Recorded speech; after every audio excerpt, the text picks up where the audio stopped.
오늘 말씀은 그리스도에 대한 말씀을 지금 세 번에 걸쳐서 나누는데요.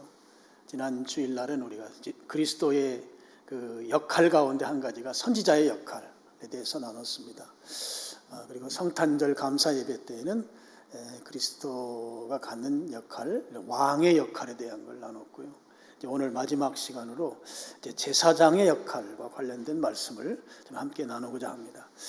제사장 하면 구약 시대에 성전에서 일하던 사람들입니다. 성전에서, 물론 성막도 포함해서 말이죠.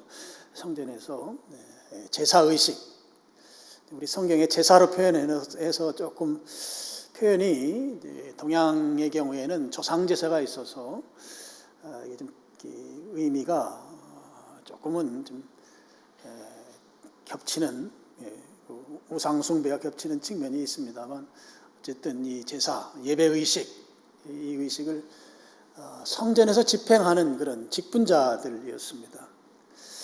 구약시대에는 희생제사를 드렸거든요. 희생제사라고 하는 것은 살아있는 짐승을 죽여서 드리는 제사입니다. 그 의식을 집행하는 일을 이제 제사장들이 했던 것이죠. 그래서 구약 제사는, 구약 예배는 제사장이 없으면 드릴 수가 없었습니다. 구약 시대에는 일반 백성들이 직접 하나님께로 나아갈 수가 없었습니다. 그래서 중간에 제사장이 있어서 제사장이 중간 역할을 하는 거죠. 일종의 가이드 내지는 중개인 같이 하나님께로 나아갈 수 있도록 중간 역할을 잘 해주는 사람들, 그 사람들이 바로 제사장들이었습니다. 그래서 백성들이 자기의 죄를 속죄함 받기 위해서 제물을 가지고 성전에 오면 제사장은 그 제물의 피를 제단에 뿌리고 또 그 제물인 짐승의 살점을 불에 태워서 태우는 제사, 번제라고 하죠. 많은 경우가 이제 번제로 드렸습니다. 번제로 하나님께 드리는 그 제사의 진행 과정을 제사장들이 감당했다고 하는 것이죠.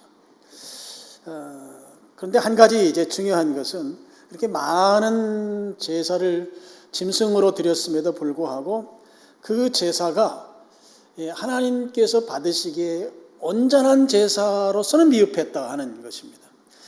오늘 이제 우리가 드리는 예배는 하나님께서 받으시기에 합당한 예배, 온전한 예배가 될 수 있지만 구약 시대에 짐승을 잡아서 드리는 제사는 아주 완벽한, 완전한 예배로서는 부족한 예배였다 하는 것이죠. 짐승의 마리수가 수도 없이 많은 짐승을 잡아서 하나님께 드린다 할지라도 그 제사가 완벽한 제사가 될 수 없었다 하는 거예요. 그 말씀이 히브리서 10장 1절에 있습니다. 우리 스크린 보시고요. 히브리서 10장 1절 말씀을 같이 한번 읽어보겠습니다. 율법은 장차 올 좋은 일의 그림자일 뿐이요 참 형상은 아니므로 해마다 늘 드리는 같은 제사로 나오는 자들을 언제나 온전하게 할 수 없느니라. 같은 제사를 매년 드리고 매번 드릴지라도 온전하게 될 수 없다. 그런 말씀인 것이죠. 온전하지 못한 이유가 있습니다. 그렇게 제사를 드린다 할지라도 그 제사로 말미암아 내가 가지고 있는 죄의 문제를 완벽하게 해결할 수 있느냐 할 때 완벽하게 해결하지 못한다고 하는 이 죄의 해결 여부에 있어서 짐승 제사는 거기에 못 미친다고 하는 데서 온전하지 못한 것이죠. 짐승이 죽음으로 인해서 드려지는 그 희생 제사, 인간이 지은 죄의 대가로서의 그 죽음의 문제를 짐승이 완벽하게 대신할 수 없기 때문에 그것은 늘 부족한 것이었다고 하는 것이죠. 그럼에도 불구하고 하나님께서는 짐승 제사를 계속 실행하도록 명령하셨습니다. 구약 시대 내내 그렇게 하셨고요. 예수님 시대에도 역시 제사장들과 또 바리새인들은 성전 제사를 계속 드렸고요. 로마에게 성전이 멸망하기 전까지는 계속해서 성전 제사는 시행되었던 것이죠. 그럼 하나님께서는 왜 이 제사를 계속해서 실행하도록 했는가? 온전하지 못함에도 불구하고 실행하게 하신 이유에 대해서 히브리서 10장 3절과 4절은 이렇게 표현하고 있습니다. 우리 같이 또 읽어보시겠습니다. 이 제사들에는 해마다 죄를 기억하게 하는 것이 있나니 이는 황소와 염소의 피가 능히 죄를 없이 하지 못함이라. 4절은 구약시대의 희생제사라고 하는 그 짐승을 잡아서 죽여서 드리는 제사는 죄는 없이 하지 못한다. 그래서 온전하지 못하다는 것이죠. 그런데도 불구하고 짐승을 잡아서 희생제사를 드리는 것은 3절에 나오는 말씀처럼 죄를 기억하게 하는 것, 죄를 기억하게 하기 위해서 그 제사를 계속 드리게 했다 하는 것입니다. 여러분, 구약 시대에 짐승 제사를 드릴 때 그 짐승을 아주 1년 동안 잘 키워서 그 짐승을 가지고 성전에 와요. 그럼 이제 성전 문 앞에 제단이 있단 말이죠. 거기에서 이제 그 짐승을 잡는데 자기 문제, 이 재물을 가지고 온 사람의 문제를 해결하기 위해서 짐승을 가지고 오게 되면 그 짐승을 누가 잡는가 하면 내가 잡습니다. 제사장 앞에서. 잡는데 제일 먼저 하는 것이 피를 빼는 일을 해요. 그래서 목에 칼을 대는 거예요. 그 짐승 1년 동안 잘 키고 결박하고 칼을 내서 그 짐승에게서 피를 다 나오게 만드는 거예요. 피를 다 흘리면서 짐승이 죽어가는 거예요. 그리고 이제 공적인 절기라든지 이런 데 드리는 그 제사에서는 제사장들이 짐승을 잡습니다. 그래서 내 문제 때문에 와서 짐승이 죽어가는 모습을 보는 거예요. 근데 지난번에 성막 강의하시던 목사님 이야기에 양은 그렇게 결박시켜서 목에서 피를 흘리도록 짐승을 잡아도 양은 소리를 지르지 않는다는 거예요. 제가 그 소리를 듣고 굉장히 충격을 받았어요. 그냥 조용히 죽어간다는 거예요. 양은. 다른 짐승은 소리를 지르고 막 그러는데 양만큼은 조용히 죽는다. 그런 얘기를 하더라고요. 그 모습을 보는 거예요. 내가 잡고 내 앞에서 죽어가면서 피를 흘리며 죽어가는 모습을 볼 때 죄라고 하는 것이 얼마나 중대한 것인가. 그걸 짐승 죽어가는 모습을 보면 내가 기억하는 것이죠. 그리고 죄라고 하는 것의 대가라고 하는 것이 바로 이런 대가를 치러야 되는 것이다. 죄의 대가의 그 참혹함을 내가 아주 살아있는 공부를 하는 거예요. 그러니까 지금 제사라고 하는 것을 해마다 주님께서 그걸 드리라고 명령한 이유는 그런 죄의 참혹함, 죄의 중대함 이런 것을 나로 하여금 직접 느끼고 기억하라고 하는 그런 차원에서 그 일을 계속 하게 하셨다고 하는 것이죠. 해마다 수많은 짐승을 잡아서 하나님께 그렇게 제물로 드렸습니다. 그리고 그 제물이 내가 내 칼끝에 의해서 죽어가는 그 모습을 보면서 그 짐승 제사를 드리는 내 입장에서 내가 지은 죄가 이렇게 참혹하고 이렇게 중대한 결과를 낳는구나. 그리고 이 해마다 이 일을 계속해야 하면서 저 불쌍한 짐승은 저렇게 죽어가는구나. 그럴 때 지금 내 입장에서는 하루속히 이 희생제사가 끝났으면 좋겠다. 더 이상 내 죄 때문에 누군가가 저렇게 희생하는 일이 없으면 좋겠다. 그런 간절한 마음이 제사를 드리면서 생기지 않겠느냐 말이죠. 그래서 그 마음이 생기도록 하기 위해서 하나님께서는 이 짐승 희생제사를 계속 드리게 했다. 그런 말씀인 것이죠.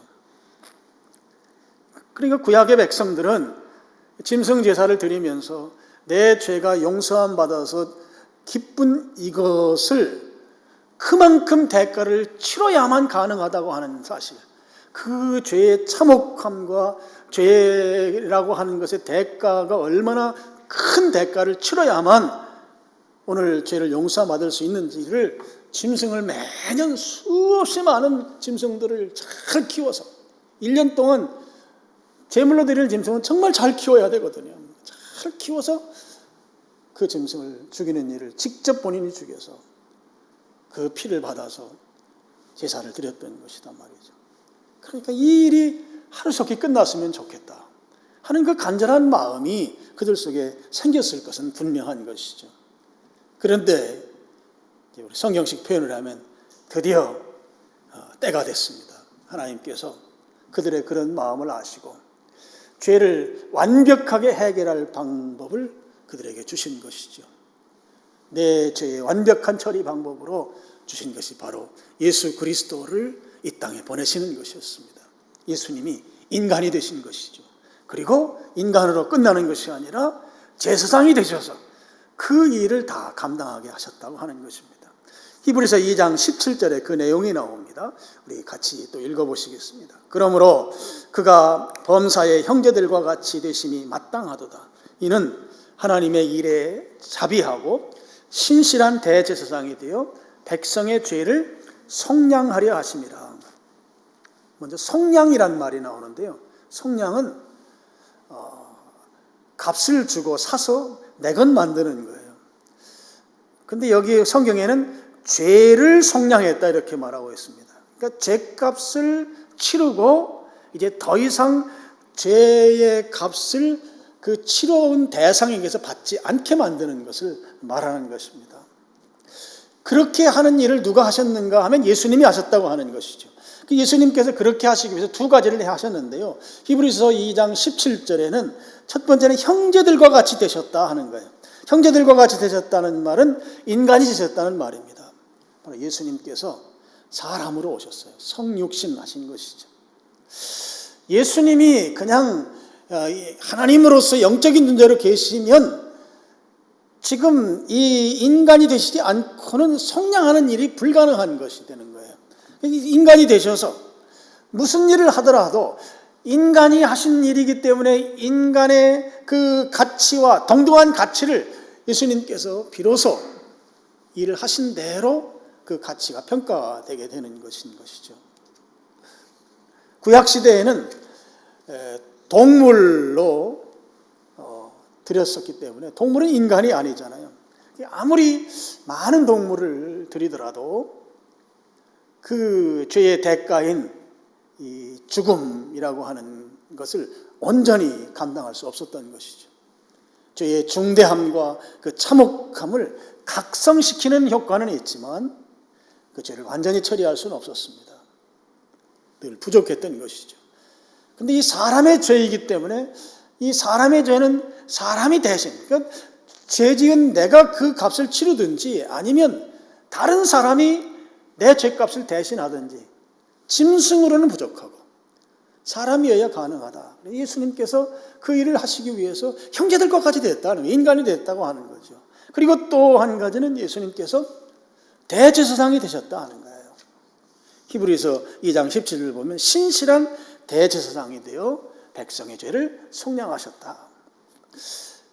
여러분, 제사장은 대제사장이 있고 그냥 일반 제사장이 있습니다. 대제사장은 일반 제사장들이 하는 일들도 하지만 특별히 대제사장만 하는 일이 한 가지 더 있습니다.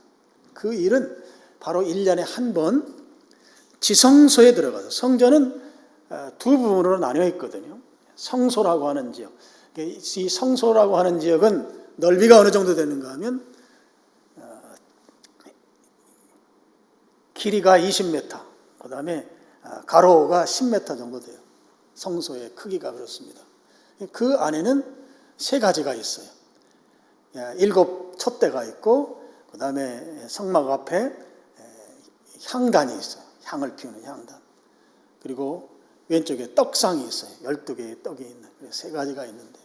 거기는 제사장들이 아침 저녁으로 들어가서 촛대에 기름이 떨어져 있으면 기름을 붓고, 그 다음에 향단에 재가 있으면 재를 갈아주고, 불씨를 살리고 이런 일들을 아침 저녁으로 하는 곳입니다. 성소입니다.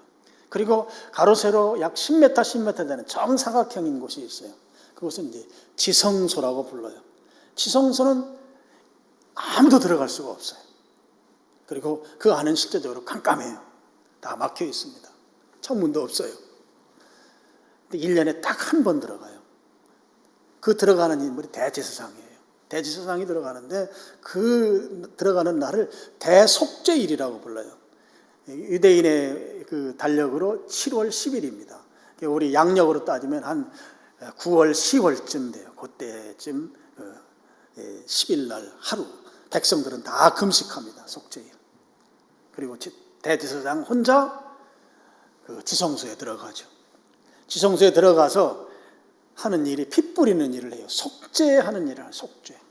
죄를 용서받는 그 사역을 하는 것입니다. 히브리서 9장 7절 말씀입니다. 스크린 보시고 우리 같이 한번 또 읽어보겠습니다. 오직 둘째 장막은 대제사장이 홀로 1년에 한 번 들어가되 자기의 백성의 허물을 위하여 드리는 피 없이는 아니하나니. 여기 둘째 장막 그랬는데요. 아까 첫 장막이라고 하는 곳은 성소를 말하고요. 둘째 장막은 지성소를 말해요. 지성소는 1년에 한 번 딱 들어가는데 자기 본인 들어가는 대제사장 본인과 백성의 죄, 백성의 허물을 위해서 들어가는데 피를 가지고 들어갑니다. 희생제물 두 가지 짐승을 잡아요. 송아지와 염소 두 마리 짐승을 잡아서 거기에 그 피를 가지고 지성소에 들어가서, 지성소에 들어가면 뭐가 있습니까? 언약궤가 있죠. 그 언약궤 뚜껑을 뭐라고 부르는가 하면 속죄소 또는 시은좌, 은혜를 베푸는 자리, 시은좌 이렇게 불러요. 양쪽에 천사가 날개를 딱 펴고 이렇게 있는 모습이 있습니다. 거기에 이제 피를 뿌리는 거예요. 피를 뿌리는데 자기의 죄를 위해서는 송아지 피를 뿌리고, 그리고 백성들의 죄를 위해서는 염소의 피를 뿌립니다. 그래서 그 속죄, 하나님으로부터 죄 용서함을 받는 그 사역을 누가 하는가 하면 대제사장이 합니다. 히브리서 9장 11절 12절 말씀 우리 또 같이 한번 읽어보시겠습니다. 그리스도께서는 장래 좋은 일의 대제사장으로 오사 손으로 짓지 아니한 것 곧 창조에 속하지 아니한 더 크고 온전한 장막으로 말미암아 염소와 송아지의 피로 하지 아니하고 오직 자기의 피로 영원한 속죄를 이루사 단번에 성소에 들어가셨느니라. 여기 더 크고 온전한 천국 11절에 천국을 말하죠. 그 천국으로 백성들을 인도하기 위해서 12절에 염소와 송아지 피, 아까 말씀드렸잖아요. 염소는 백성들의 죄를 속죄함 받기 위해서 뿌리는 피입니다. 염소 피. 레위기 16장에 자세히 나와 있어요.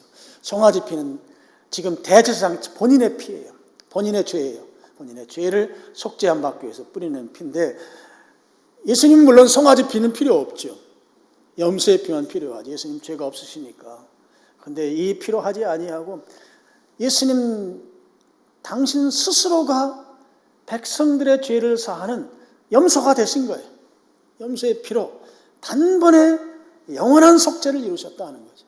예수님이 직접 죽어주심으로 인해서 그 희생제사 제물이 되심으로 인해서 단번에 성소, 여기의 성소는 천국입니다.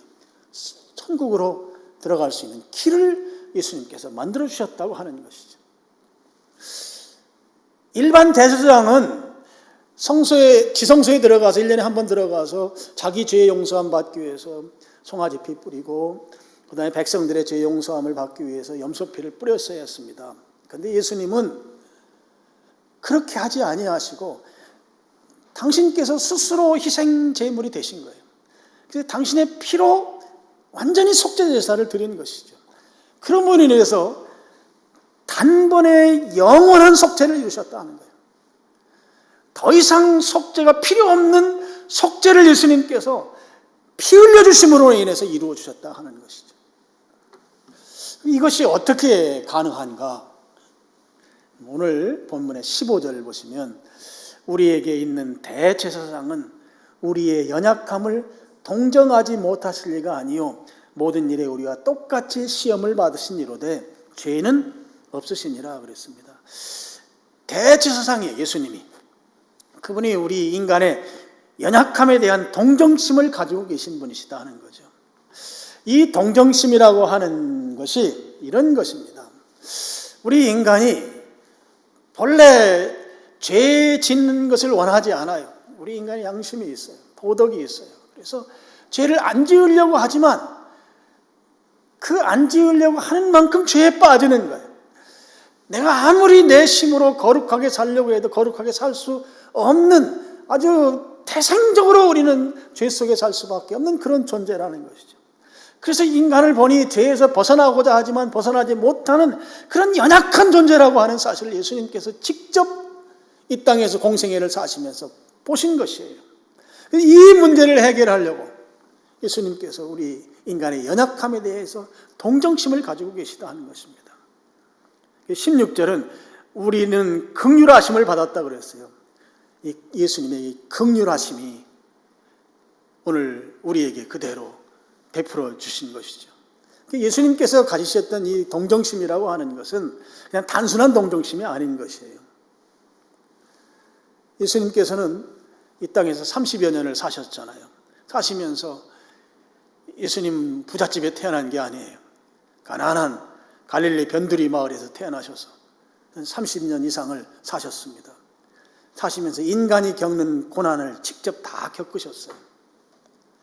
그러면서 사람들이 태생적으로 죄로부터 벗어나지 못하고 태생적으로 이 연약한 가운데 살 수밖에 없는 존재라고 하는 것을 예수님이 직접 체험하신 것이죠. 그래서 옛날 성경에는 여기에 체휼이라는 말이 나오는데요. 예수님 이 몸으로 직접 경험함으로 말미암아 나오는 동정심, 이게 체휼이에요. 그 동정심. 인간은 태생적으로 한계가 있는 존재이다. 그러므로 말미암아 죄를 범할 수밖에 없고 죄에서 벗어나지 못하는 연약한 존재인데 그 연약한 존재가 죄의 결과로 말미암아 말할 수 없는 고통을 겪는다. 이것이 인간이다.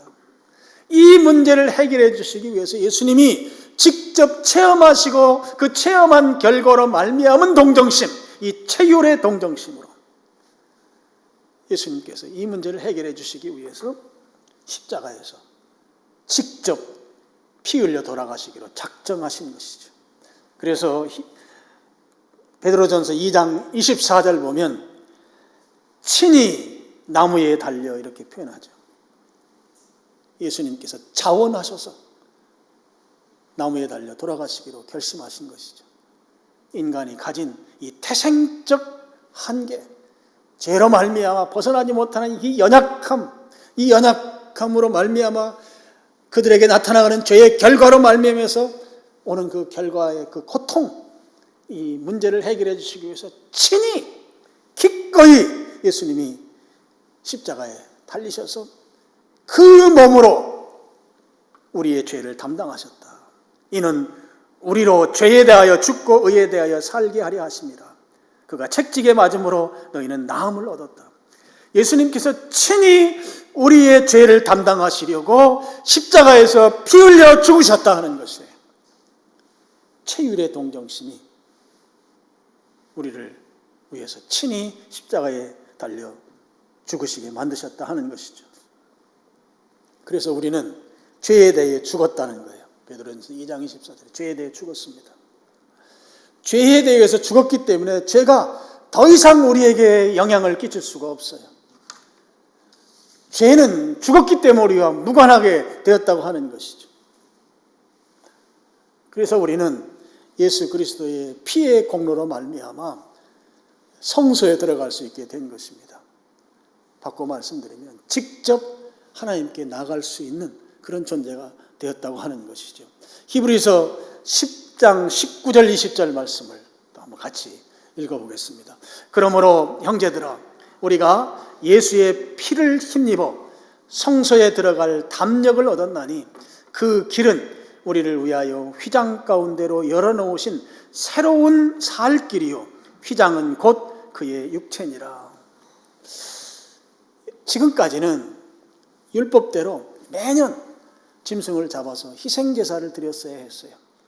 그러니까 계속 반복해야 했습니다. 그런데 예수님께서 직접 피를 흘리면서 희생제물이 되어주신 거예요. 그 예수님이 희생제물이 되어 죽어주심으로 인해서 어떤 일이 일어나는가 하면 20절에 그 길은 우리를 위하여 휘장 가운데로 열어놓으신 새로운 살 길이다. 예수님께서 지금까지는 휘장으로 막혀 있어서 성소에 갈 수가 없었어요. 갈 수가 없으니까 짐승 제사를 쭉 드려왔는데 이제는 그 휘장을 가운데를 열어놓으셨다 하는 거예요. 여러분, 이 부분은 마가복음 15장 37, 37절에 보면 그 내용이 분명하게 나타나고 있습니다. 예수님 돌아가실 때에 그 예루살렘 성전의 휘장이 어떻게 됐는지를 기록해 놓은 말씀입니다. 우리 같이 스크린 보시고 읽어보시죠. 예수께서 큰 소리를 지르시고 숨지시니라. 이에 성소 휘장이 위로부터 아래까지 찢어지는 둘이 되니라. 찢어져서 둘이 됐다. 이 말씀은 히브리서 10장 20절 말씀과 맥락을 같이 하는 그런 말씀인데요. 그러니까 지금 예수님이 죽으신 일, 휘장이 곧 히브리서는 육체, 예수님의 육체, 예수님이 죽으시면서 성전 휘장도 위에서부터 아래로 찢어지는 일이 일어났다고 하는 것이죠. 그래서 길이 생긴 거예요. 그동안은 성소가 막혀 있었어요. 휘장으로. 아무나 들어갈 수가 없어요. 대제사장만 1년에 한 번 들어가는 일인데, 그러니까 예수님께서 그 일을 성소에 들어갈 수 있는 권한을 가진 대제사장으로서 휘장을 찢어놓은 거예요. 새로운 길을 예수님이 만들었다는 것이죠. 히브리서 10장 20절은 예수님이 새로운 길을 육체로 만드셨다. 희생제물이 되심으로 인해서 길이 새롭게 열린 것이죠. 그동안 가던 율법을 통해서 짐승제사로 가던 그 길이 아니라 예수님께서 죽으셔서 그 희생제물이 되심으로 인해서 만들어 놓은 휘장이 찢어지면서 만들어진 새로운 길로 이제 성소에 들어갈 수 있는 길이 열리게 됐다고 하는 것입니다. 그러니까 이제는 새로운 길로 구약제사의 방식이 아니라 예수님을 통해서 하나님께로 나아갈 수 있도록 그렇게 예수님이 길을 만들어 놓으셨다고 하는 것이죠. 구약시대에는 제사장이 아니면 하나님께로 나아갈 수가 없었어요. 제사장이 중간 역할을 하지 아니하면 백성들은 하나님께로 갈 수가 없었습니다. 그런데 이제 예수님께서 십자가에서 죽으심으로 말미암아 이제는 구약시대의 제사장이 필요가 없어진 것이죠. 예수님이 만들어 놓은 그 길로 누구든지 나갈 수 있게 된 것입니다. 누구든지 성소에 갈 수 있게 됐다는 것이죠. 누구든지 하나님께로 나아갈 수 있는 길이 열리게 됐다고 하는 것이죠. 그래서 이 교리에 의해서 여러분, 천주교에서는 그 고백성서라고 하는 게 있어요. 신부가 죄를 평신도로부터 받아서 하나님께 대신 사죄를 구해주는 그 중간 다리 역할을 신부가 하잖아요. 근데 그거는 성경적 교리와 좀 다른 것이죠. 우리는 직접 하나님께로 갈 수 있도록 예수님이 희생제물이 되시면서 길을 만들어 주셨기 때문에 우리는 누구나 직접 하나님께로 갈 수 있는 것입니다. 이것을 구약식으로 표현하면 하나님께로 나아갈 수 있는 자는 제사장만 나아갈 수가 있어요. 그러면 누구나 나아갈 수 있다고 하는 거예요. 예수님을 통해서 갈 수 있기 때문에 예수님만 믿는 자라고 하면, 그리스도인이라고 하면 누구든지 다 제사장이라는 것이에요. 그래서 베드로전서 2장 9절에는 우리를 가리켜서 다 너희는 왕같은 제사장이다. 천주교의 신부만 제사장이 아니고 목사만 제사장이 아니라 우리 모든 믿는 자들은 다 제사장이다. 누구든지 예수님만 믿으면 예수님을 통해서 성소에 나갈 수 있는 거죠. 하나님께로 나갈 수 있기 때문에. 구약에는 제사장만 나가잖아요. 제사장만 나가는 그 구약식 표현으로 하면 우리는 다 제사장이 되는 거예요. 이 사실을 믿으시길 축복합니다. 다 제사장이에요. 천주교 교리와 우리 교리가 이렇게 다른 거예요. 여러분, 예수님께서 제사장 역할을 하셨어요. 성경에서는 예수님의 제사장이다, 대제사장이다 이렇게 표현하고 있습니다. 그 하신 일을 가만히 보니까 우리의 죄를 속량해 주셨어요. 속량. 대제사장으로서 하신 역할 가운데 예수님 죄를 속량해 주셔서 그 속량해 주심으로 말미암아 우리가 직접 하나님께로 나갈 수 있게 만들어 주셨어요. 여긴 예수님의 희생 제물 되심이 있는 거예요. 십자가에서 죽으시면서 그 예수님의 그 피로 우리는 속죄함을 얻었단 말이에요. 그래서 우리가 그 속죄함으로 말미암아 하나님께로 나갈 수 있는 그런 제사장이 된 거예요. 예수님께서 대제사장 되심으로 말미암아 우리의 죄를 속량함 받고 예수님께서 희생 제물이 되심으로 말미암아 우리는 직접 하나님께 나갈 수 있는 존재가 됐고, 이것을 구약식으로 표현하면 우리는 다 왕 같은 제사장이다 하는 것이죠. 성도들은, 그리스도인은 누구나 다 제사장입니다. 이게 성경이 가르치는 올바른 교리예요. 그래서 전신자 제사장 교리라는 게 있어요. 이게 침례교 교리 가운데 아주 중요한 교리입니다. 모든 믿는 자는 다 제사장이다라고 하는 것이죠. 그러면 우리가 제사장, 구약식 표현입니다. 이게 제사장이라는 것은. 그래서 다 누구나 직접 하나님께 나갈 수 있는 존재가 됐는데요. 제사장으로서 우리는 그럼 어떻게 살아야 되는가? 4가지를 간략하게 말씀드리겠습니다. 첫 번째는 14절 마지막 부분에 나오는 이야기입니다. 우리가 믿는 도리를 굳게 잡을지어다. 믿는 도리를 굳게 잡을지어다. 흔들림 없는 믿음의 삶을 살아야 된다 하는 것이죠. 예수 그리스도는 영원하고 온전하신 대제사장이시다. 우리의 대제사장 되시는 예수님, 그분은 영원하고 온전한 우리의 대제사장이다. 그래서 그분이 우리를 위해서, 우리를 위해 희생 제물이 되어 주심으로 인해서 우리가 하나님께로 직접 나갈 수 있도록 그렇게 만들어 주셨다. 이거 바꿔 말씀을 드리면 예수님만이 유일한 나의 구원주이시다 하는 것이죠. 이 믿음의 교리를 굳게 지키라는 거예요. 이 믿음의 교리를 붙들고 흔들리지 말라는 것이에요. 예수님만이 유일한 나의 주님이시다. 예수님만이 유일한 나를 구원하신 주님이시다 라고 하는 이 사실을 굳게 붙들라는 것입니다. 굳게 붙들라. 예수님만 세상에 다른 존재는 없는 것이죠. 예수님만이 유일한 나를 구원하시는 주님이시다 하는 이 믿음이 흔들리면 안 된다고 하는 것입니다. 두 번째는 예수님이 우리를 가리켜서 하나님께로 직접 나갈 수 있는 존재, 제사장이라고 했기 때문에, 여러분 제사장이 하는 일이 뭔가요? 제사장이 하는 일은 성전에서 제사 드리는 일을 합니다. 그런데 구약식 제사는 예수님께서 십자가 사건으로 인해서 끝났어요. 예수님이 십자가에서 죽으신 것이 마지막 제사예요. 마지막 제사. 온 인류의 마지막 제사는 예수님의 십자가에서 끝났어요. 더 이상 짐승을 잡아서 드리는 제사를 드릴 이유가, 필요가 전혀 없습니다.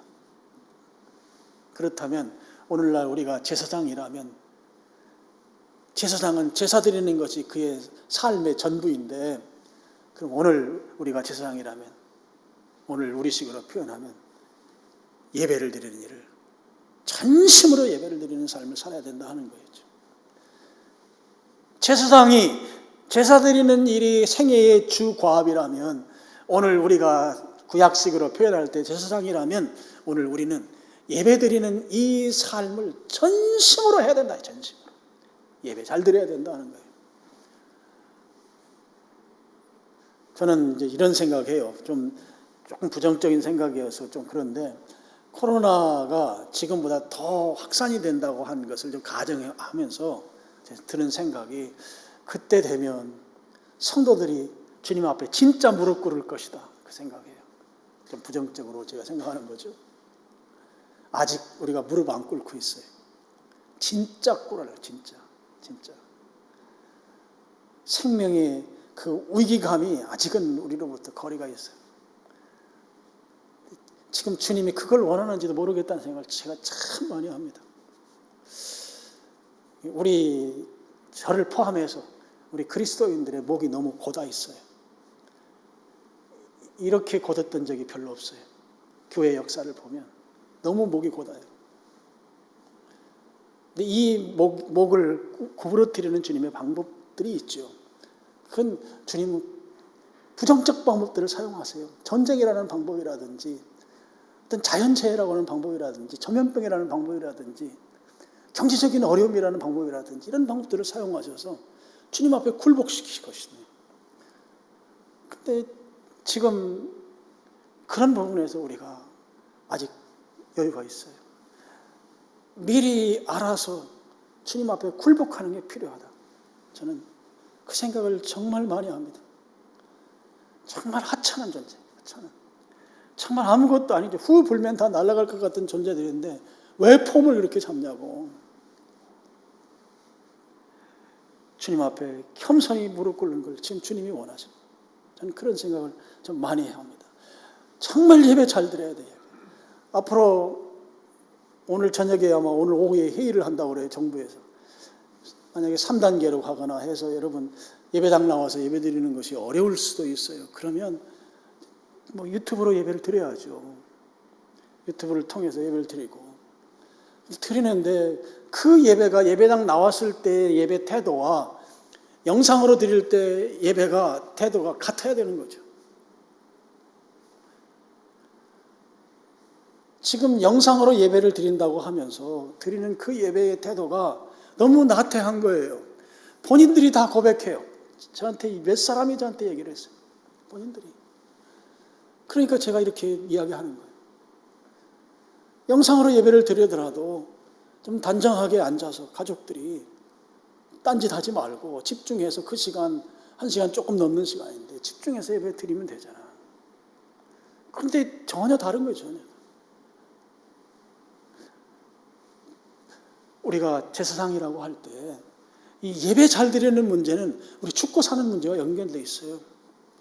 우리 지금 지난달에 우리가 역대하를 큐티했습니다. 역대하 내용들을 쭉 보세요.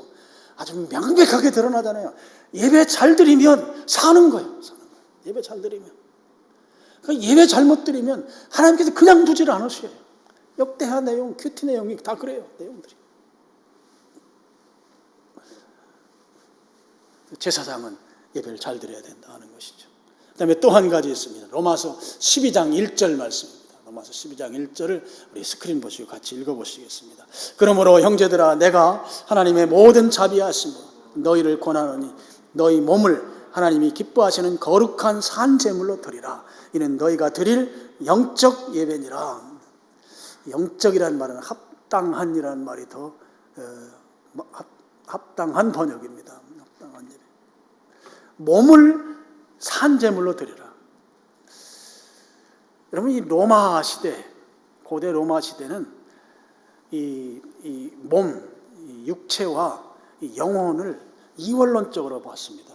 그래서 이 영적인 영역은 조금 뭐 아주 고차원적이고 그야말로 천국 가는 존재라면 이 육적인 것은 그냥 세상과 짝해서 마음대로 살고 세상 죄를 지어도 괜찮고 그냥 살다 그냥 끝나는 것이 육체다.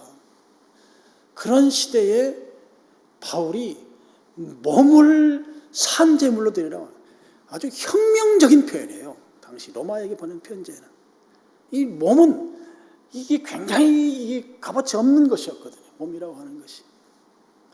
이 몸으로 그리스도의 향기가 나는 그런 삶을 살라는 거예요. 그러니까 삶이 예배가 되는 삶, 예배의 향기가 몸으로부터 드러나도록, 우리가 몸을 통해서 행동하고 몸을 통해서 어떤 일들을 할 때 그런 속에서 이 예배의 향기가 나도록 그렇게 살라고 하는 것이죠. 몸으로. 예배를 드리면서 예배를 봉사하고 예배를 섬기는 일에도 이 의미가 적용될 수가 있습니다. 제물은 원래 죽는 거예요. 제물이란 말이에요. 죽고 피를 흘려야 돼요. 그리고 불에 태워지는데 그렇게 않는다 이거죠. 산 제물이에요. 살아있는. 우리 삶으로 드리는 예배, 삶 속에서 예배의 향기가 나는 그런 삶을 사는 존재가 되어야 된다는 것이죠. 마지막으로 로마서 15장 16절입니다. 우리 또 같이 읽어보겠습니다. 나로 이방인을 위하여 그리스도 예수의 일꾼이 되어 하나님의 복음의 제사장 직분을 하게 하사 이방인을 제물로 드리는 것이 성령 안에서 거룩하게 되어 받으실 만하게 하려 하십니다. 여기에 보면 복음의 제사장 직분이라고 하는 말이 나와요. 우리가 제사장으로서 복음의 제사장 직분을 감당하는 일이에요. 그 일이 무엇인가 하면 이방인을 제물로 드리는 것이래요. 이방인은 물론 바울에게 있어서는 이방인은 이방인이지만 이방인은 오늘날로 보면 불신자이죠. 불신자들에게 복음의 제사장으로서 복음을 전해서 그들이 그리스도인 되게 만드는 것, 그러므로 인해서 주님 앞에 돌아오도록 하게 하는 것, 이 일이 제사장이 할 일이다 하는 것이죠. 그러니까 복음의 제사장 직분을 감당해야 된다, 그런 말씀인 것입니다. 자, 이제 말씀 정리하면 예수님께서 제사장으로서의 그 역할을 하셨습니다. 그래서 우리의 죄를 속량해 주셨어요. 예수님이 대제사장이기 때문에 가능한 일이었던 것입니다. 그리고 예수님께서 직접 희생 제물이 되셔서 십자가에서 피 흘려 죽으심으로 말미암아 우리가 직접 하나님께로 나갈 수 있는 그런 새 길을 예수님이 만들어 주셨습니다. 그러므로 우리는 누구를 통해서가 아니라, 제사장이나 신부를 통해서가 아니라 직접 하나님께로 나갈 수 있는 우리가 제사장이 되어버린 거예요. 우리가 제사장이. 제사장 된 우리가 그럼 어떻게 살아야 되는가? 4가지 말씀드렸어요. 믿음의 도리를 굳게 잡아야 된다. 예수님만 나의 구세주인 것, 주님이신 것을 확실하게 믿고 흔들리지 말아라. 그리고 내가 제사장이라면 예배드리는 일, 이 일이 평생 과업이고 일생 과업인데 내 생애 동안에 예배드리는 일을 정말 잘해야 된다. 그 다음에 3번째는 우리의 몸을 제물로 드려야 된다. 우리 삶의 현장에서 주님의 향기가 나는 그런 삶을 살아야 된다. 그리고 마지막은 복음의 제사장 직분을 잘 감당해야 된다.